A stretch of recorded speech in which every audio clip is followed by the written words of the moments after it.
Azért költöztünk ide egy sarokkal arrébb, mert nagyon sáros volt az utca, és a nagyapád nem tudott autóval közlekedni. Falu szélén laktunk, azt meguntuk azt szerettünk volna a falu közepére jönni. Ott ez eladó volt, üres telek volt, köves út van itt, azt úgy gondoltuk, hogy itt ez jó volt. Üres telek volt, azt ide építettünk. Megvettük ezt a telket, mert akkor éppen ilyen kimérések voltak, telek kimérések voltak, és először csináltunk rá egy olyan házat, amiben két személy elfért, az öcsém, a Sándor és én. A háznál ez úgy volt, én úgy tudom, hogy háború után vették ezt meg, de ez háború előtt épült, mert itt valami zsidó házaspár lakott, és attól vették meg az anyósomék. Mikor ide költöztünk, akkor mindig az volt a vágyunk, hogy mi nem társasházba, hanem egy szép kis kertes házat szeretnénk, de hát ahhoz 10 év kellett, hogy elteljen, hogy tudtunk lépni.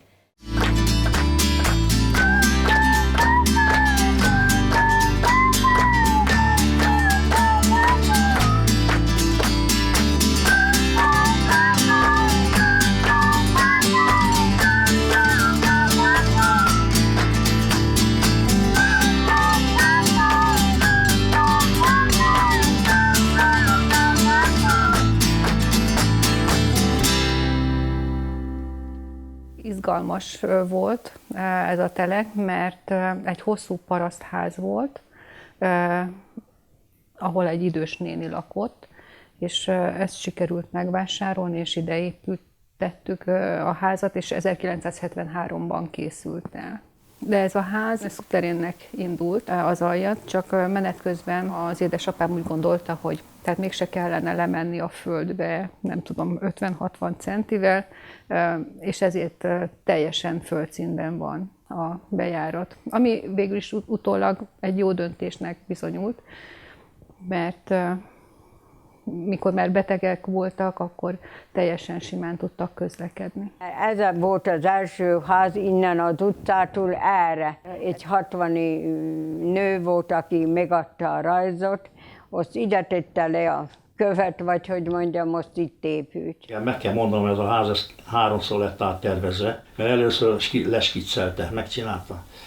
Mindenképpen az egész alápincét akart csinálni. Hát mondom, nem lesz jó. Nagyon nagy munka, rengeteg földet kellett volna kiemelni, kitermelni és elhordatni. És akkor nem igen lehetett ilyen munkagépeket kapni, ugye? Akkor ez a rész volt csak meg ez a régi kis téglásház, és úgy lett utána építve a másik, amit a Gyula épített hozzá, az már rendes nagy téglából volt építve. Apuka dolgozott a Cselőtei a barátjával a vízműnél, és az mondta apukának, hogy van egy nagyon jó kis ház a Berkes néninek, ő meg itt a Sárváriban lakott, és tudta, hogy ez eladó. És akkor eljöttünk, megnéztük, hát mindjárt nagyon megtetszett nekünk, mert anyagilag is ez abban az időben pont nekünk megfelelt.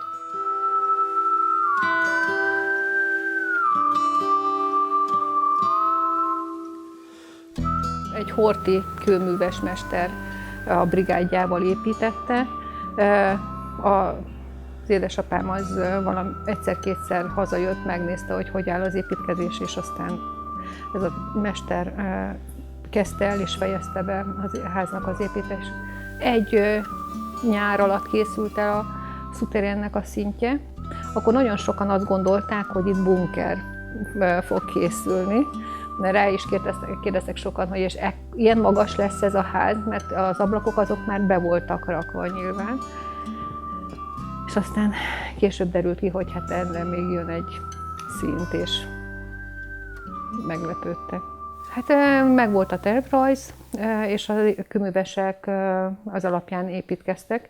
Sajnos egy dolgot elszúrtak, mert a házon belüli lépcsőfeljárót rosszul méretezték, és nagyon kis helyet hagytak ki a lépcsőnek, és ezért egy igen kényelmetlen lépcső lett kialakítva. Hát vagy 3-4 év kellett, mire be lett putolva, vízbe vezetve, csatorna, minden. Laci bátyád is legény korában kőműveskedett. Ott nagyon sok mindent ő csinált ezen a házon, az volt a főnöke, aki tervezte ezt a lakásunkat. Azzal építették, meg akkor még sok rokonok éltek. Ott a rokonság gyűjt, azok segítettek.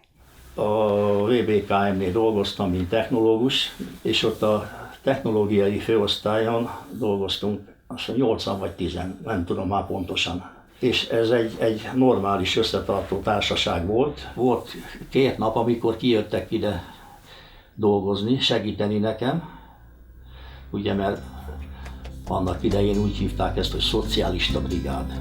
Dolgoztunk, ástuk az alapot, betonoztunk, meg ilyesmit. Nagyon nagy segítség volt, ugye. Jött a betonpumpa, ilyen csövön benyomták a betont és kész. Ilyen kis betonkeverőgépekkel egyszerre 50 meg 60 liter betont tudtunk, tehát gyakorlatilag 4-5 vödör betont tudtunk megkeverni. Úgy hívták, hogy trógli becenevén. Volt egy ilyen, 2 ilyen nyél, elől egy ember, hátul egy ember, és deszkával, mint egy raklap, ugye? És arra ráöntöttük a betonkeverőből, és akkor hoztuk ide, és akkor beöntöttük az alapba. A másik ember meg döngölte. Hát ezt csinálták 2 napig. A második nap végén még volt egy ilyen 2 méteres szakasz, azt nagyon meghajtottam a társaságot. Sajnáltattam magam, hogy mennyit dolgozok, és milyen aranyosak vagytok. Mondtam, segítettek meg mindent, még azt be kéne fejezni. Nem, egy percet sem, alig bírtak már menni. Ugye nem voltak ehhez hozzászokva itt lapátolni egész nap, meg ilyesmi, hát úgy megcsinálták benne a munkahelyen a munkájukat, aztán ennyi volt. Na így készült ez, aztán ugye itt nem messze tőlünk lakott egy kőműves, és akkor a téglát, tehát az építést maga ő csinálta, meg jött még egy segédmunkás hozzá, meg hát néha-néha az öcsém segített, néha-néha valamelyik munkatársamat el tudtam csípni, hogy segítsen egy kicsit. Tehát így építkeztünk. És akkor kezdtük az átalakítást. Dolgoztunk, mindig amennyit kerestünk, mindig erre a kis házra. Bepucoltuk, ablakot cseréltünk, fürdőszobát csináltunk, mert nem volt fürdőszoba se, azt is mi alakítottuk ki. És akkor mindig egy-egy kicsit szépítettük. A szüleim dinnyetermesztéssel foglalkoztak. Ők kora tavasszal elmentek, késő ősszel jöttek haza, és a dinnyésségben használt eszközöket, tárgyakat, azokat külön helyiségben tárolták. És nyilván ezeknek az eszközöknek, bútordaraboknak szánták a szuterént. Hát végül is ugyanúgy a földszinten van kialakítva egy garázs, mert ott volt az autó, illetve 2 helyiségben voltak ezek a dinnyésségbe elvitt eszközök, alkalmatosságok, és lent volt a konyha és egy spejz, ami aztán később átalakításra került, mert a konyhából lett az ebédlő, és a spejzből lett a konyha. Tehát egy picit módosultak a funkciók, és az egyik, mint már nem mentek dinnyésnek, az egyik tárolóhelység lett a kamra, és nem kellett fölhozni ide az emeletre a befőtteket és az egyéb dolgokat. Hát ilyen 3 szoba, ebédlő, főzőfülke, spejz, fürdőszoba, ezek vannak. Hát még akkor nem soknak volt fürdőszobája, még akkor nem soknak volt. Úgy vidékről jött ez a szerelő, a vízvezetéki szerelő. 66-ban Ildi akkor született, a fiatalabb gyerekünk, a 58-ban még a fiunk. Még kicsik voltak, iskolások voltak, mikor ide jöttünk lakni. A külön szoba nem nagyon volt még akkor, nem. A Ildia, Olika anyukája a konyhánnal, ott ilyen babaágyba, akkor született, a fiunk a másikba, de nem volt bepucolva se rendesen, kályha se volt bent, úgyhogy hideg volt nagyon. Úgyhogy elég szerény körülmények között éltünk, mikor ide jöttünk lakni. Azt úgy mindig igaz, ráköltöttük, amit dolgoztunk, kerestünk, azt így épült fel.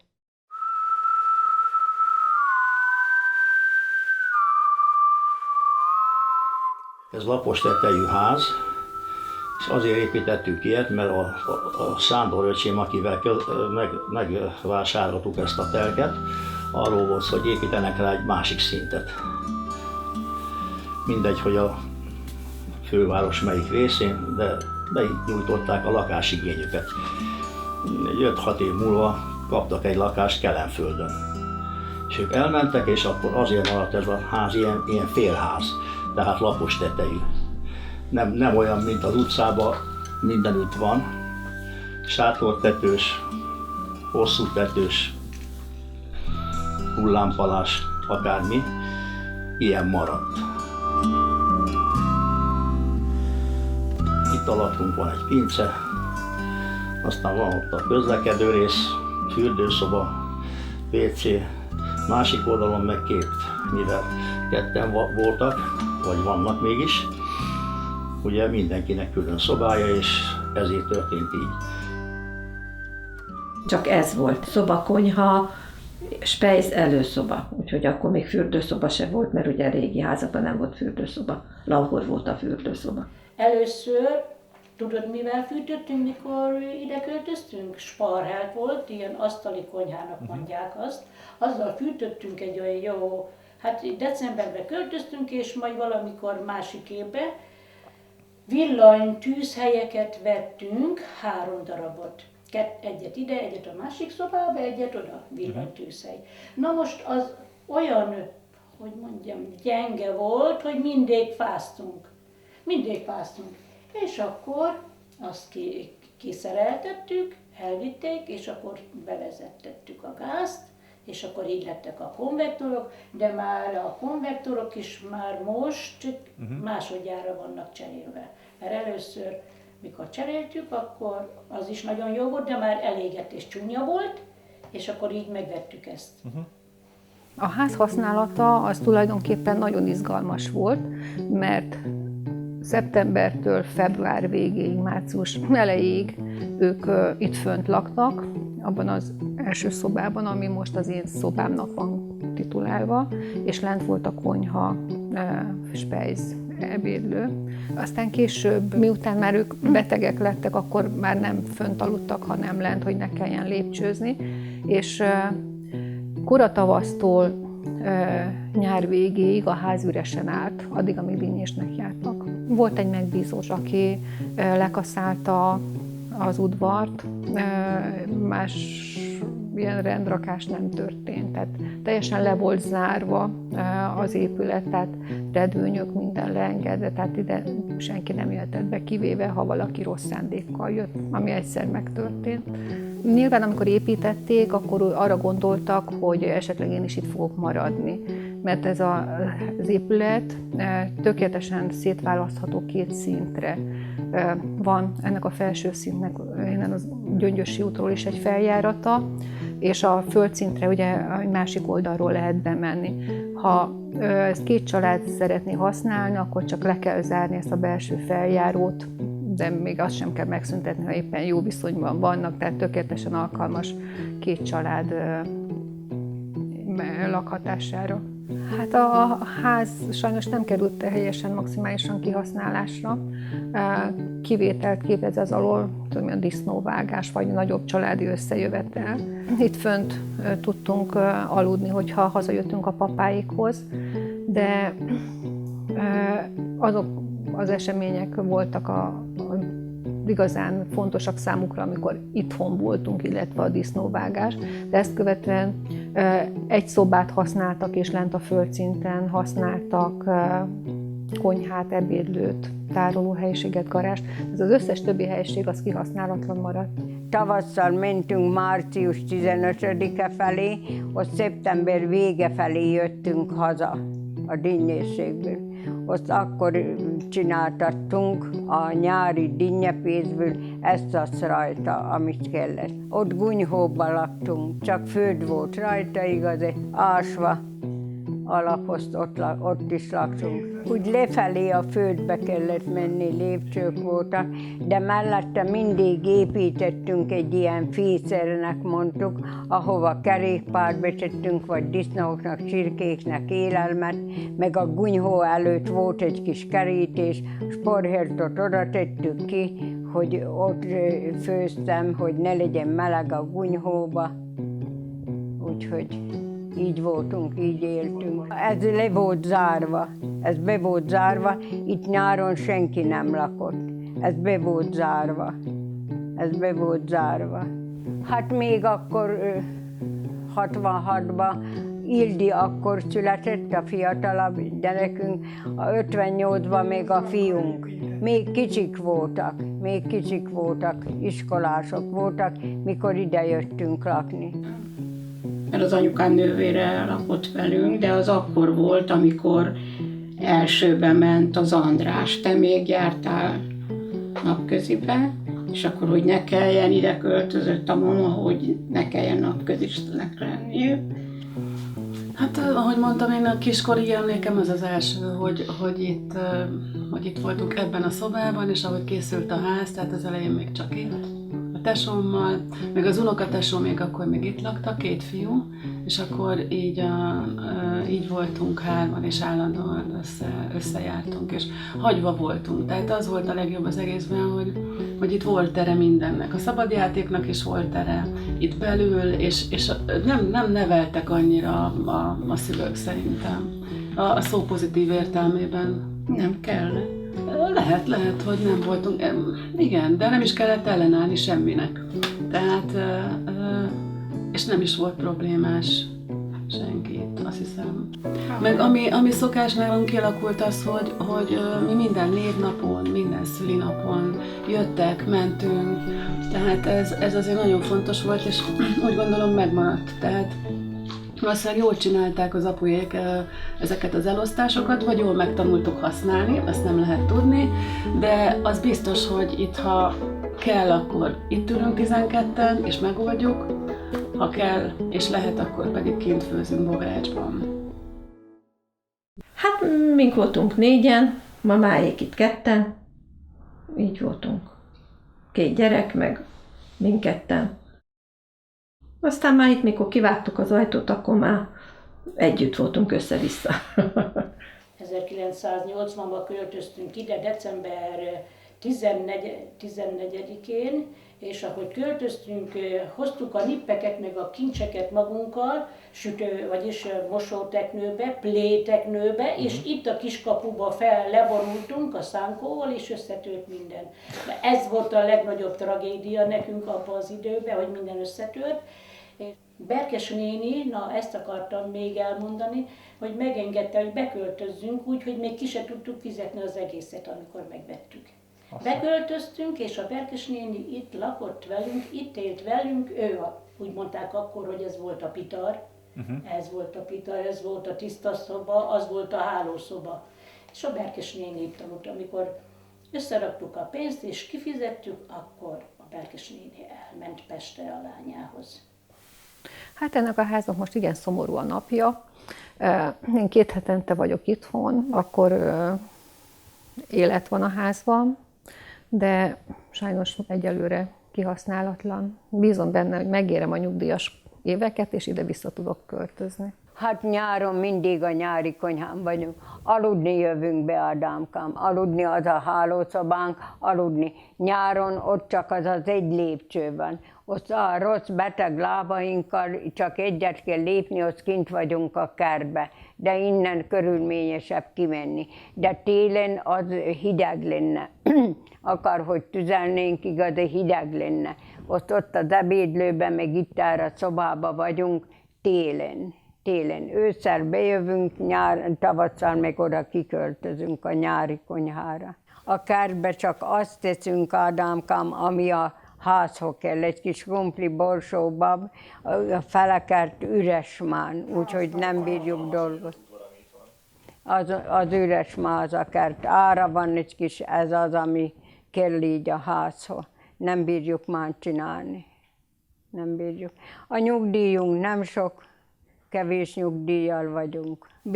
Bizony nehéz, igaz, gáz bent van, gázt fizetünk, vizet fizetünk, igaz, mindent, villanyt, hát ilyesmi már nekünk nincs, hogy internet, meg ilyesmi, igaz, nem is értenénk hozzá, meg hát ez van. Tévék vannak odakint a nyári konyhán is, itt is, de így más nincs. Így éldegélünk öregesen, beosztogatva azt a kis nyugdíjunkat, mert nem sok. Meg dinnyérségből egy-egy kis tartalékot, amit tudtunk félretenni, igazi temetésünkre vagy betegségünkre. Hát van, amikor csak lesek ki a fejembe, unatkozok, de legtöbbször mondom, kézi munkázok, meg olvasok, rengeteget olvasok. Mikor dolgoztam, nem tudtam olvasni, most sok könyvet is olvasok. Kertészkedek, főzök, ketten vagyunk Anikóba, 2-3 napig elég egy kaja nekünk. Úgyhogy... 4-5-kor kelek, és akkor 5:30-kor jönnek értem kocsival, de én addigra megkávézok, rendeszedem magam, 5:30-kor jönnek értem, elvisznek Gödöllőre. Van egy nagyon jó munkahelyem, és ott dolgozok 3 óráig.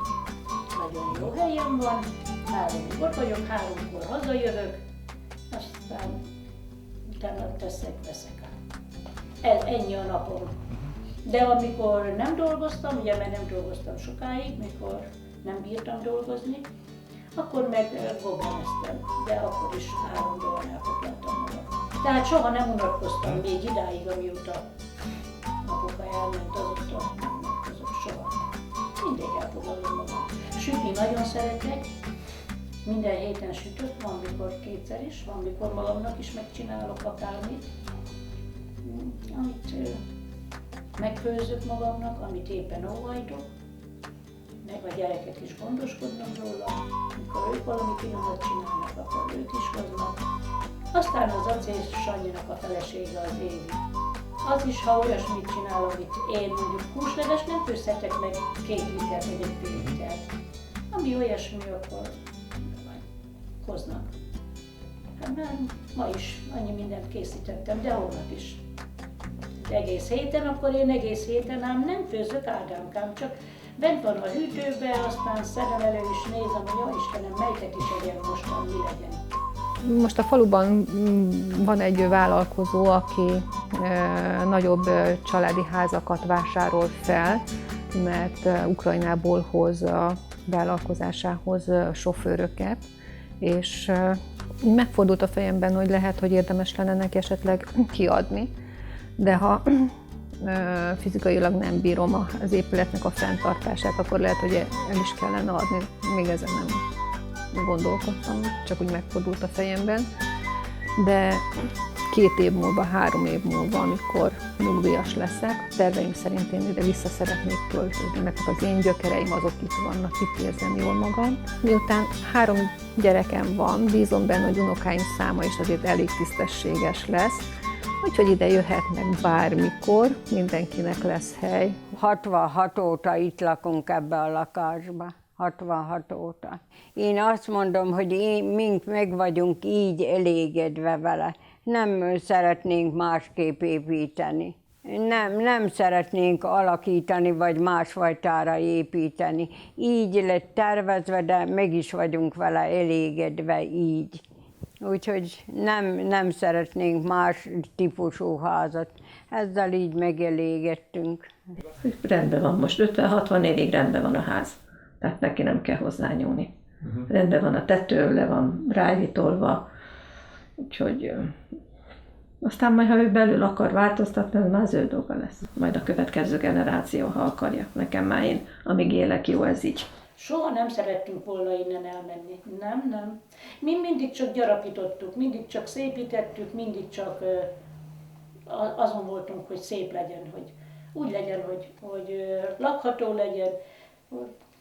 Nem, soha nem volt eszünkbe, meg nem fordult a fejünkbe. Nekünk nagyon jó helyünk van itt. Ezzel a házzal már alakítva itt nem lesz semmi nem lesz. Megvolt a végrendelet, a apukának a része, úgy mondom, az a 2 gyermekemé, ha én meghalok, akkor a 2 gyereke, és akkor hát nem tudjuk, hogy mi lesz vele, hogy hát eladják, vagy megvásárolja valamelyiktől, nem tudom. De ezt egyenlőre nem szeretnék innen elmenni Ádámtán. De én jól érzem itt most magam. Hát amikor megépült a ház, akkor itt sokkal több szőlő volt. Volt szőlőlugas. Mikor a nagyapádék itthon maradtak, már nem mentek dinnyésnek, akkor fóliasátrak voltak az udvarban, mert uborkatermesztéssel foglalkoztak a nyugdíjas éveikben. Hát sajnos erről már le kellett mondanunk.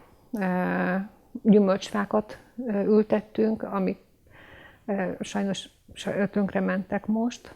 Valószínű újra kell telepíteni az őszi barackfákat.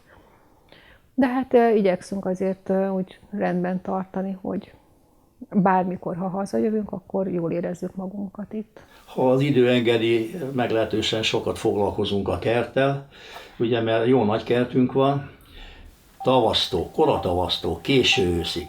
Kinyitom az ajtót, akkor csiripelnek a madarak, itt repül egy, ott repül egy, énekelnek a rigók, hát annál szebbet én nem tudok elképzelni. Hát igen. Jó, én szeretek itt lakni, igen. Én szeretek, jó kis hely. Főleg még mikor a régiek meg voltak az utcában mindenki, akkor még az emberek barátságosabbak voltak, jobban mentünk az utcán, jobban köszöntünk, hogy vagy, mint vagy, beszélve most nem. És mindenki úgy behúzódik, főleg ezek a fiatalok, akik jöttek, nem is ismerem őket. Csak így a régieket, anyudékat, Nándi bácsiékat, acélékat, így a régiekkel szoktunk egy picit, na hogy vagy, ha összefutunk, de különben a újakat nem ismerjük. Mondom, a gyerekek, itt van a óvoda a másik utcában, tudod, hogy hol van. Oda is autóval viszik, nem úgy mindig, hogy gyalog mentetek. Autóval viszik a gyerekeket óvodába. Nem is ismerek senkit arra fölfele, meg nagyon sok új lakik. Nem is ismerek arra senkit. Mindenkivel jó viszonyban vagyok, mindenkivel. Szeretem az embereket, szeretem, ha ide jönnek hozzám. Mikor apuka meghalt, akkor olyan emberek is jöttek engem meglátogatni, akiről még nem is gondoltam volna soha, hogy ezt gondol rám. És akkor az nekem nagyon jó érzés volt. Van egy kiskapu a két kerítés között, és van egy átjárási lehetőség, meg a beszélgetés a kerítésnél, tehát ezek mindig. És még arra is emlékszem, hogy a Gyöngyiékkel úgy beszélgettünk, hogy kicsik voltunk, egyforma cipőnk volt, mindig egyforma játékaink voltak, karácsonykor ugyanazokat a cuccokat lehetett kapni, és így beszélgettünk a kerítésen, és átutaztuk az egyforma cipőnket.